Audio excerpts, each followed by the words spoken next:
Kunci penting dalam pertanian, khususnya dalam pertanian cabai, yaitu memberikan pupuk yang tepat, waktu yang tepat, dan ukuran yang tepat. Itu adalah salah satu kunci dari suksesnya bertani cabai. Karena apa? Cabai itu memerlukan pupuk, tapi dengan ukuran yang tepat. Ketika ukurannya melebihi dari dosisnya, maka yang terjadi apa? Nanti tumbuhan itu akan over pupuk. Ketika tumbuhan itu over pupuk, maka yang akan terjadi adalah nanti tumbuhan itu akan rusak, keracunan, fatalnya itu akan keracunan, dan berikutnya fatalnya akan mati. Kemudian kalau tidak sampai mati, tumbuhan itu akan tumbuh dengan subur. Tapi ketika over pupuknya melebihi, maka dia tumbuhnya over, tapi akan disukai oleh para hama-hama, terutama tungo, trip, dan sebagainya, itu akan mendekat. Nah, untuk itu pemberian pupuk yang tepat, waktu yang tepat, dan dosis yang tepat itu adalah kunci dari keberhasilan tanaman itu sehat. Sama seperti manusia, ketika bayi butuh makanan sedikit, kalau dikasih makanan satu piring, maka yang terjadi apa?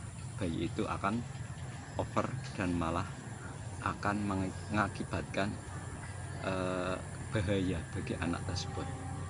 Sama seperti tumbuhan, ketika butuh tumbuhannya itu untuk 1 sendok untuk beberapa tanaman, kita kasihnya 1 sendok untuk 1 tanaman pada waktu masa pertumbuhan yang belum waktunya, maka tanaman itu akan rusak, tanaman itu akan overdosis, tanaman itu akan stres karena kebanyakan pupuk.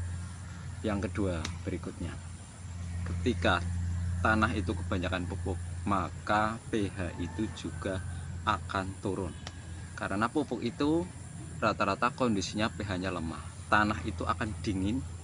Nah, ketika tanah itu dingin, pH-nya turun, maka yang terjadi apa?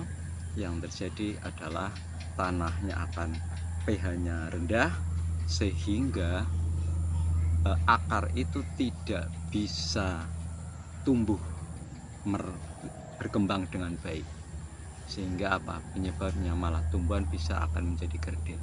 Nah, itu adalah beberapa tips cara kunci dalam memberikan pupuk yang tepat, waktu yang tepat, ukuran yang tepat, saatnya kapan memberikan pupuk.